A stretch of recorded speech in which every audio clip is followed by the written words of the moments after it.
Welcome to the next video of the chapter Motion.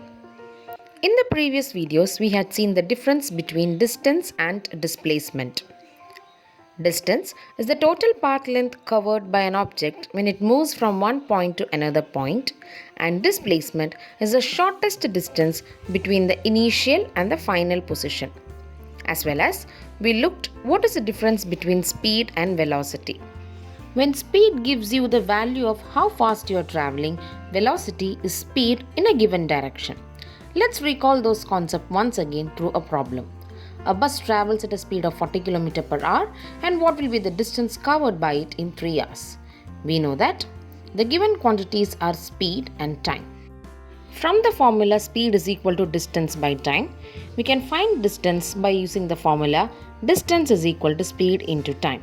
Substituting the values, we get the answer as 120 km. A body moves in a circular path of radius r. What will be the distance travelled and the displacement of the body when it completes half a revolution? So, there is a circular track with radius r. That means the diameter of the track is 2r. Now, the body is moving half a revolution. So, the distance travelled will be half of the circumference of a circle, that is half 2 pi r. So the value is 3.14 r. On displacement, as you know, it is the distance between initial and final position. It will be the diameter of the track, which is 2r.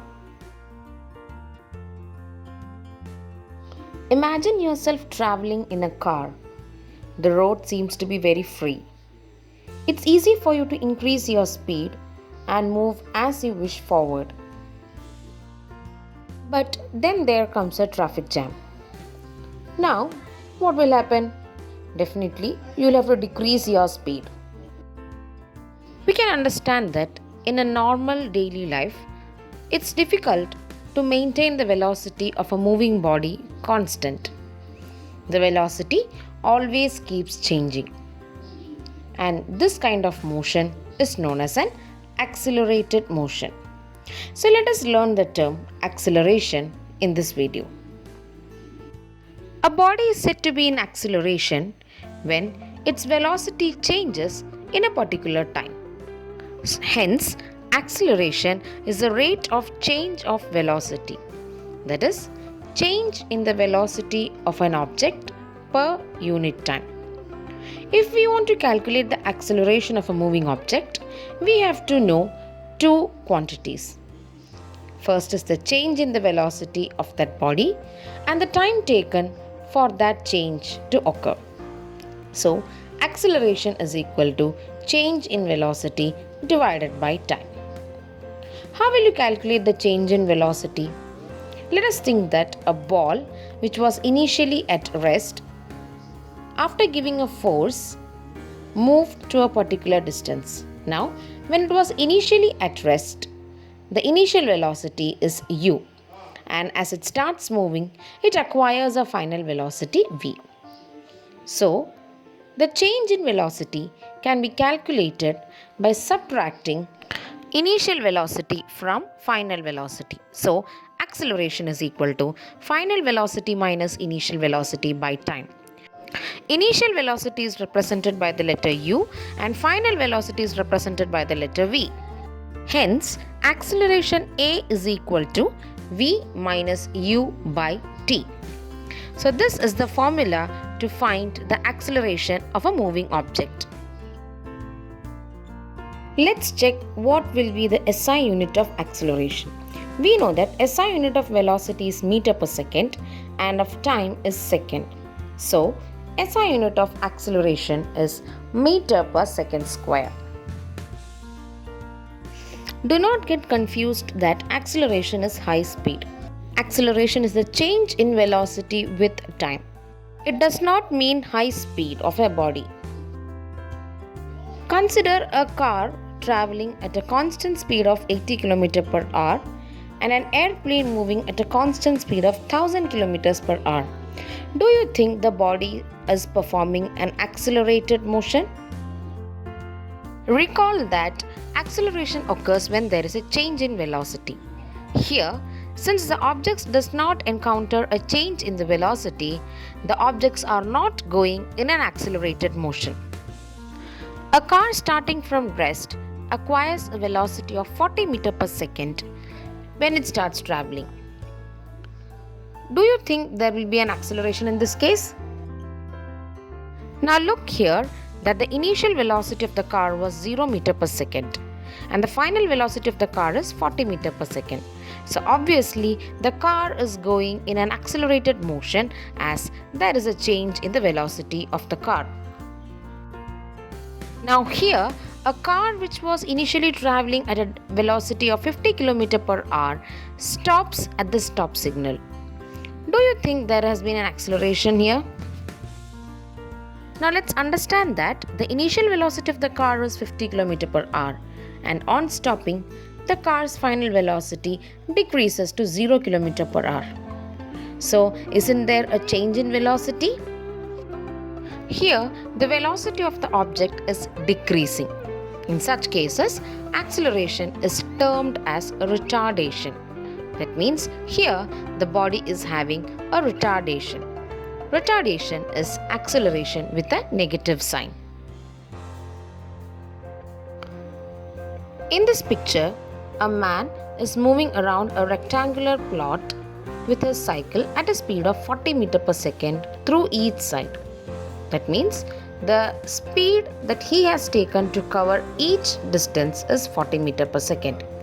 The speed is constant here. Do you think there will be any acceleration here?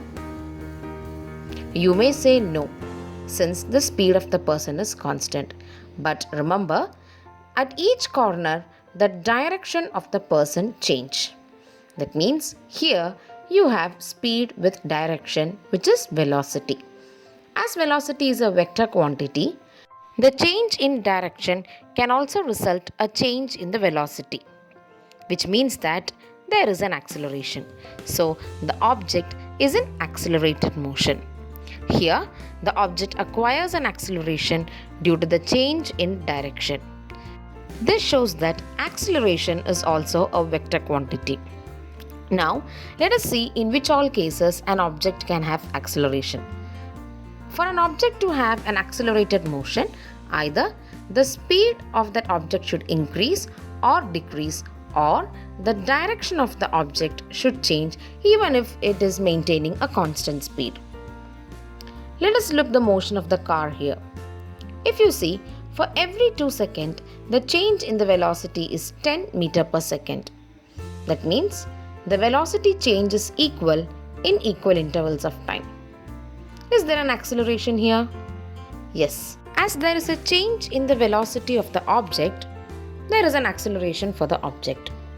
But the acceleration is uniform in nature. So uniform or constant acceleration is a type of motion in which the velocity of the object changes by an equal amount in every equal time period. For example, a freely falling object is in uniform acceleration. So what about the case where the velocity does not change in an equal amount, just like the normal type of motion which we have in our everyday life? Here in the motion of the car, you can see that for every 2 seconds, the change in velocity is not equal. Sometimes the speed of the car has changed or the velocity has increased, sometimes the velocity has decreased. So this kind of an acceleration is a non-uniform acceleration in which the velocity of the body does not change at a constant rate in a given interval of time. That means in a non-uniform acceleration, the change in velocity for a given equal period of time is unequal. Ready to sharpen your skills? Let us try to solve this problem. A train starting from railway station and moving with uniform acceleration attains a speed of 40 km per hour in 10 minutes. Find its acceleration. Let's check what is given in the problem. It's given that the initial velocity of the train is 0 km per hour as it is starting, and then it attains a speed of 40 km per hour, which is the final velocity. Now we have to change 40 km per hour into meter per second, it's the standard unit of velocity. Let's recall that 1 kilometer is 1000 meters and 1 hour is 3600 seconds. So 1 kilometer by 1 hour is equal to 1000 by 3600. That is 5 by 18. which means we have to multiply 5 by 18 with 40 to convert it from kilometer per hour to meter per second. The answer you get is 11.11 meter per second. Now apply the formula A is equal to V minus U by T. So substituting the values, you get 11.11 minus 0 by 10 into 60 seconds because it was 10 minutes. So the acceleration comes to the value 0.0185 meter per second square. As well as a smaller force can create smaller acceleration and larger force can create a larger acceleration. So that's all about acceleration. Hope you are clear with the content acceleration. See you in another video. Meanwhile, subscribe the channel for more videos.